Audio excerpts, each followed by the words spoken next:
God's awesome creation, swamp gas, or playful flames. Hi, this is Dennis again. The last two times we've gotten together, we looked at a few animals that can produce light of their own. Some live in the deepest parts of the ocean, while fireflies live where we can all see them and enjoy them. I refer to them as God's fireworks. But why in the title do I refer to swamp gas as playful flames? As we go along, I will explain. But swamp gas is one of the truly awesome phenomenon in God's amazing creation. What is swamp gas? Let me begin by saying if you have ever seen it, you're not likely to ever forget it.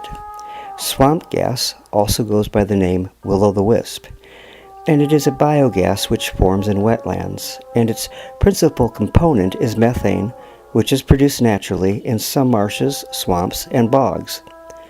The surface of marshes, swamps, and bogs is initially porous, and vegetation that rots forms a crust that prevents oxygen from reaching the organic material trapped below in the water. That is the condition which allows anaerobic digestion and fermentation of any plant or animal material, which was incidentally also produces methane.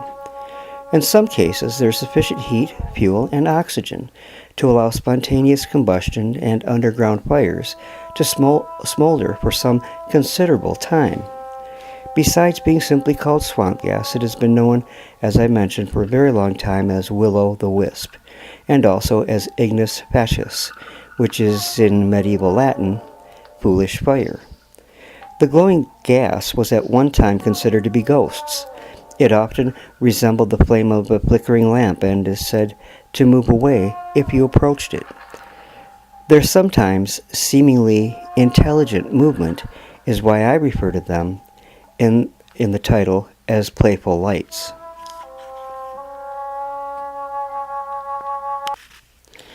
A number of years ago now, I spent the summer up in Tawas, Michigan with my son Dennis and a friend of his.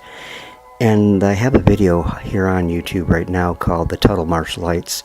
So you might want to check that out for more detail on what I'm going to tell you right now. But what I want to tell you is explain to you an encounter that I had with Dennis with swamp gas.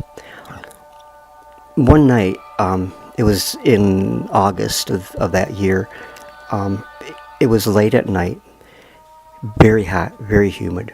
We were having thunderstorms all night long, and with periods of torrentially downpouring rain. We were in Oscoda and decided that we were going to drive back Old US 23 and then go through Tuttle Marsh back to Tawas. In the daytime, Tuttle Marsh is a marvelous place to be, absolutely incredible. At night, it's a little bit eerie, but as we were driving through the marsh, Dennis was really tired, and so he pulled off off the road into these little parking, really rustic kind of parking spots they have out there.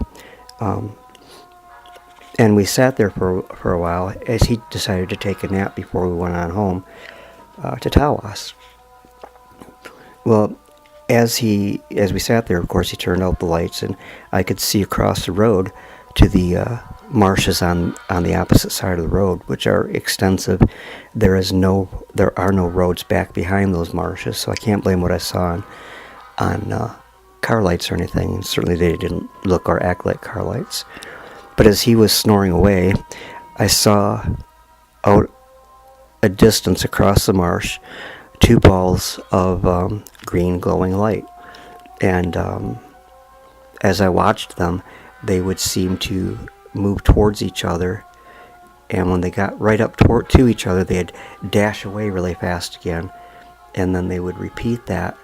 And as I sat there watching them, the lights started moving across the marsh towards us. Well, I kind of panicked because I have read so much about UFOs and alien abductions and garbage like that I didn't think right away of swamp gas. And so I tried my hardest to wake Dennis up so that he could see it too. And when I finally did wake him up, instead of looking over there to see what I had seen, he started the car and we took off and headed back towards Tawas. But they looked like playful lights the way they'd move into each other and then back away from each other and then started coming across the marsh in our direction. It was a little bit unnerving. Why it should be, I don't know, because it's a very natural and normal phenomenon. Just something that I hadn't seen every day, was new to me, even though I had read much about it over the years. But let's talk a little bit more about the term will-o'-the-wisp. And it comes from wisp, which is a bundle of sticks or paper sometimes used as a torch, and the name will, thus will-o'-the-torch.